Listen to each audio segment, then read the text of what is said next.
Hello, so my name is Dr. Natalie Byrom and I'm Director of Research at the Legal Education Foundation.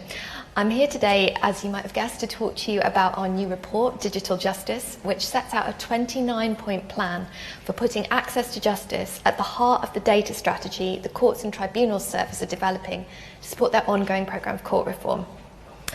At the Foundation, we believe it's vital that people are able to understand and use the law, which means that decisions about reforms to the processes people use to secure their rights must be based on good data and robust evidence. At the present time, decisions of this nature are being made at pace as the £1 billion programme of court reform moves towards completion in 2023. How many people are lawyers here or know something about court reform? Okay, so in the minority. The reform programme that's currently underway is unprecedented in scale, it's unprecedented in scope, and it's unprecedented in speed. By 2023, the aim is to deliver a reformed justice system and reduce the demand for physical hearings by creating online end-to-end processes. Whilst austerity has been described as the motivator behind the reform programme, it's not the goal. The senior judiciary, who occupy a leadership role in respect of reform, have set out a number of principles against which reformed services should be measured and, if successful, implemented. The first of these is to ensure that reform systems maintain or improve access to justice. And for researchers, that looks to me like an empirical question. The reform programme, it's fair to say, has been subject to a considerable degree of external scrutiny, and the Public Accounts Committee, the National Audit Office and the Justice Select Committee have all variously called on HMCTS and MOJ to evaluate the impact of reform on access to justice, particularly as it relates to vulnerable users. In addition, successive announcements on data and the scale of the investment in reform has led to heightened interest from the research community and beyond for the potential for reform to address acknowledged issues with the justice data landscape.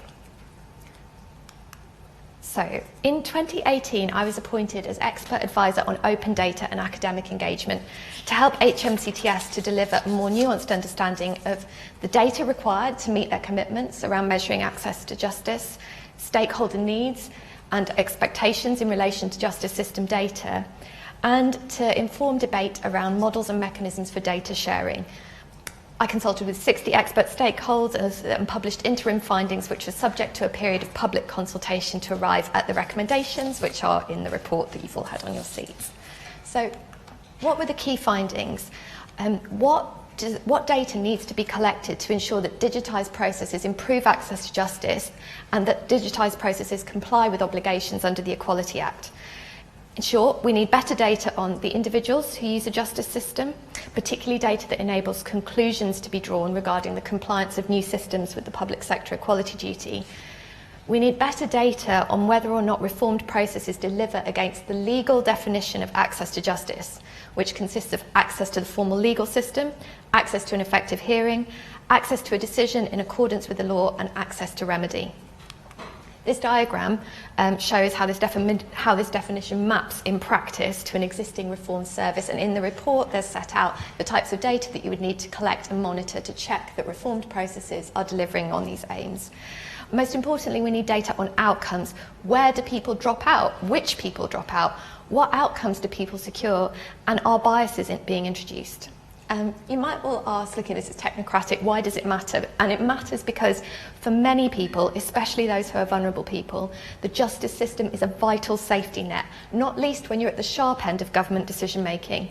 In a recent speech, the senior president of tribunals, Sir Ernest Ryder, reported that if you bring an appeal against a decision made in relation to a subset of disability benefits, there's a 73% likelihood of success. That means initial government decision making is wrong in 73% of cases. In this context, it's of paramount importance that the justice system remains accessible to all those who need it.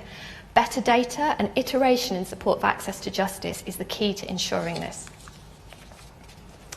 Beyond access to justice, the research undertaken in preparing this report revealed that reform is being conducted in the context of a data landscape that was described by stakeholders as being dysfunctional, with the notable exception of legislation.gov.uk. So nice one, John.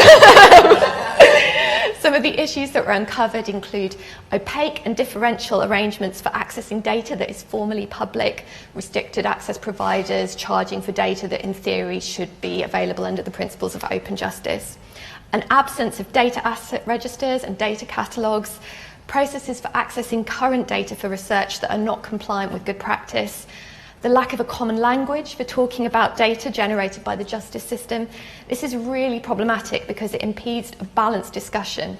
The report proposes an initial framework which sets out a typology for how we might think about the different types of data that justice systems produce, but I'd welcome thoughts on how that might be developed. There's a lack of an evidence-based approach to weighing the benefits and risks and balancing the competing principles at stake when we talk about making more justice system data open, and that's a real gap. There's also a real problem there's a lacuna around ownership and leadership of this issue. So what needs to be done? Next steps on data collection. There is an urgent need to publish access to justice impact assessments for each reformed service alongside a data collection and analysis plan. Reformed services should not be signed off without leadership judges and others having sight of data to demonstrate that the principles they've set out are being met.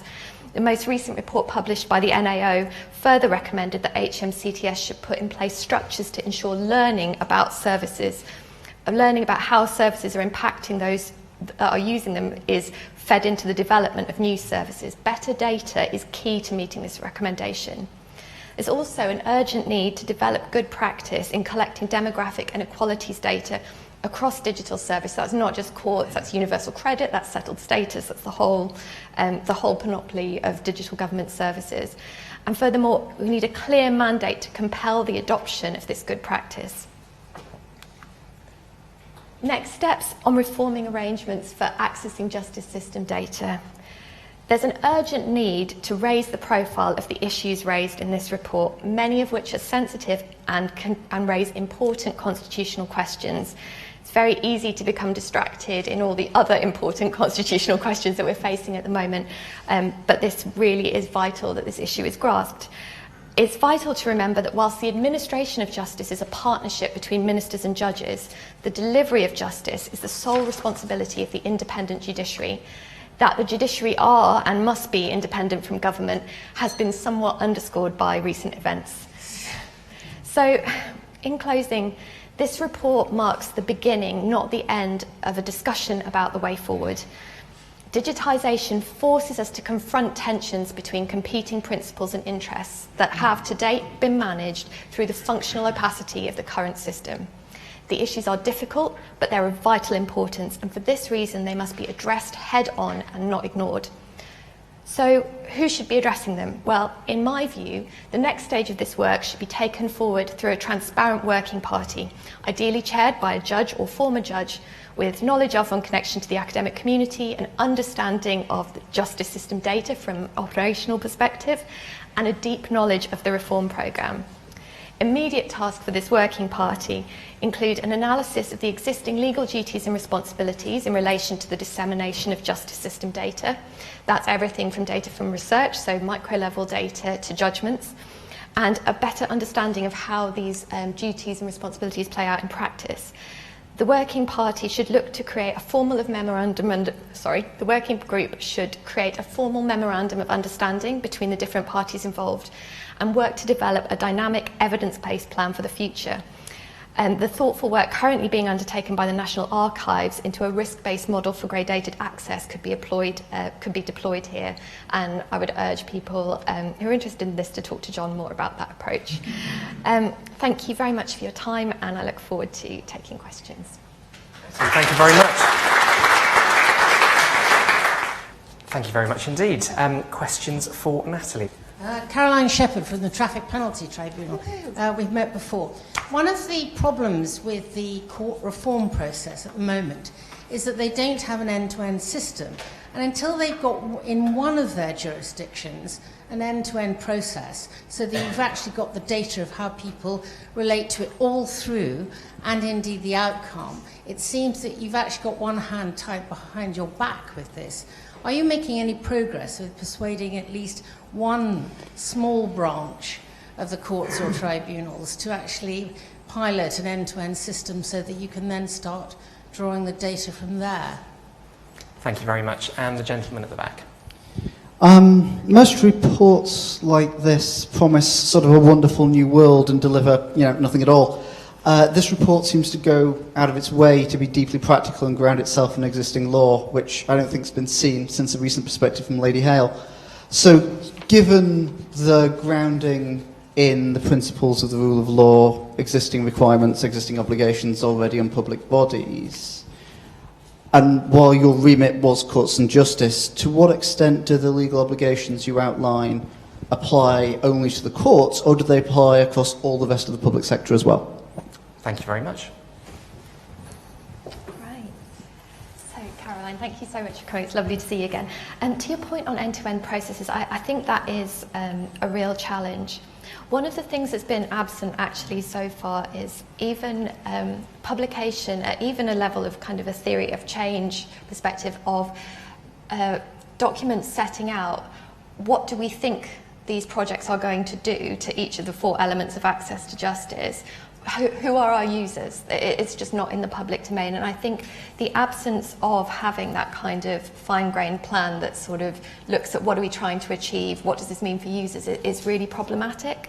I think the point about, end-to-end pilots, it's quite, I don't really know what to say. I don't work for HMCTS. My remit was to look at their data stuff. I think increasingly they're moving towards that in phase 3, but as phase 4, as I understand it, is all about going live and shifting to operational mode, you would be thinking that these pilots would be coming out quite soon. My own view is that it's vitally important that these sort of data collection and analysis plans are put in place now, otherwise this opportunity is just going to be completely missed and we're not going to be in a better position than when we started. On the question about do the legal obligations extend across government, I think one of the things that we were really shocked about at the Found was, despite the public sector equality duty, the lack of good practice in existing models, particularly in digital systems, for actually collecting the data that would enable you to monitor to any meaningful degree the impact of digitising services on people with protected characteristics.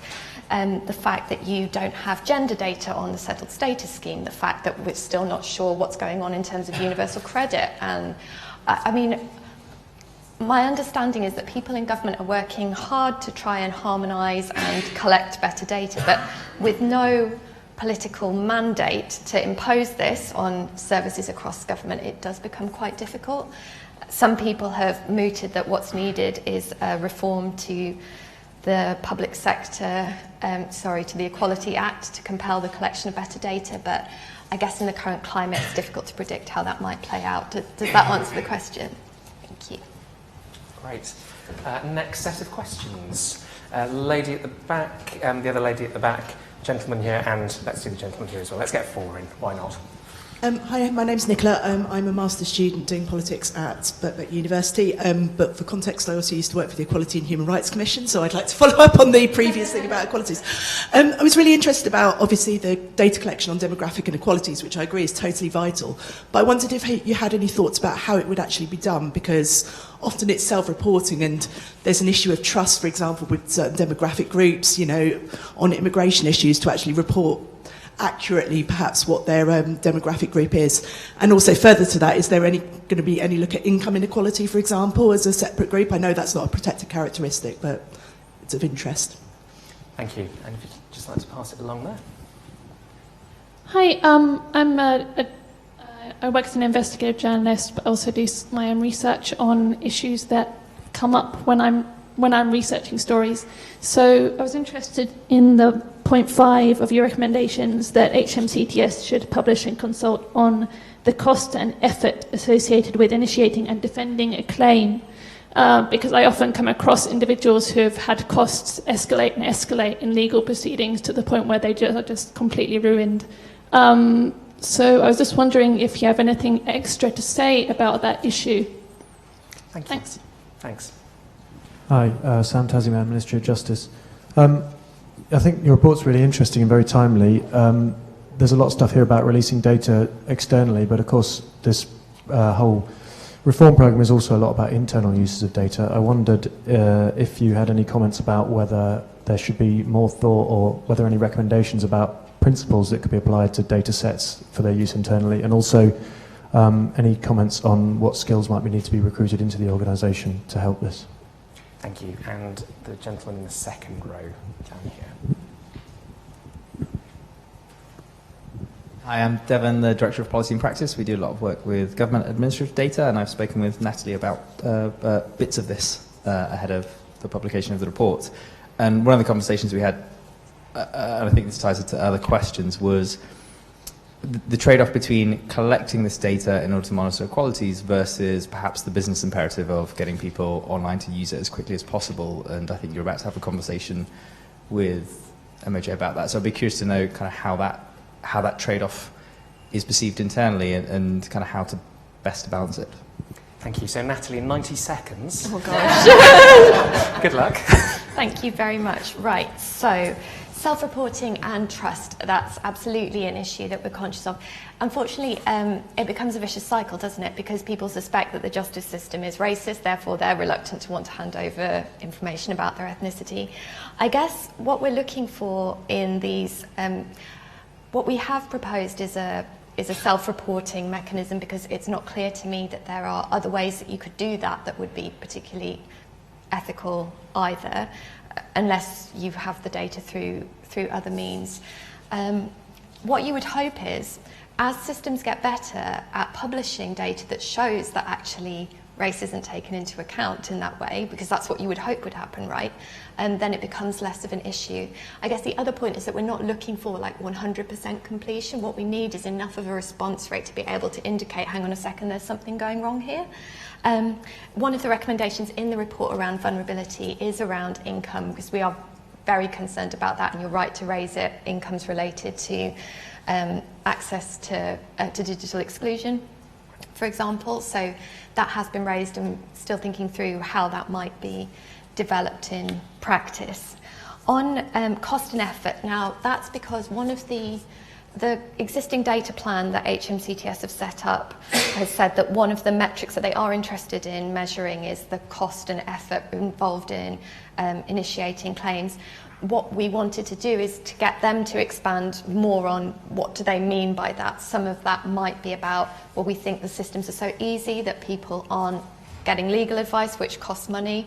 But again, it's not, how do you work out whether people aren't seeking legal advice because the system is actually easy, or because, for example, in research that you've seen from other jurisdictions, one of the issues with taking a formal legal process and putting it online is people no longer perceive it as important and definitive as it is. There's good studies from the States looking that when people in immigration detention settings were asked to sort of defend their cases through video hearings, what happened was that they didn't perceive the process as authoritative, so they didn't seek legal help, so they got worse outcomes. So I think it's important to look at that. Oh gosh, on the principle supplied for data use internally and skills, I think that's a whole other piece of work that we're really keen to see taken forward. In terms of, it would be great to pick up with you afterwards of what exactly you mean by principles and what the current barriers are within MOJ to actually analysing some of this data. There's going to need to be a data sharing agreement in place between HMCTS and MOJ to facilitate the evaluation of reform, because that's been tasked to MOJ. It's not clear to me that that's in place yet, what that would look like, so I'd be keen to understand that further. Business imperative and trade-off, well, one of the, I think you're absolutely right. But I guess the 2 points that I would make are, one, if you are in lots of areas of the justice system, like welfare benefits, like special educational needs, you're not going to be put off. The issue is of such importance that if ticking protected characteristics questionnaires are going to sort of put you, I just don't think it's a reasonable thing to say that actually this will have a massive deterrent effect. I think the other point is, to put it in a more positive way, when new processes are introduced, and people don't know what that looks like. They look to what are the outcomes that people get from those processes when deciding whether to use them. The business case for reform is predicated on people choosing to adopt the digital channel in preference to the paper channel. If HMCTS gets better at collecting this information and publishing the information showing that people get parity of outcome, or that the outcome is slightly lower if we're talking about financial settlement, but you get it much quicker, then that helps people to make informed choices about which process, and ideally that should help with channel shift. But again, I'd be really interested to talk further afterwards. Thank you. Sorry. Thank you very much.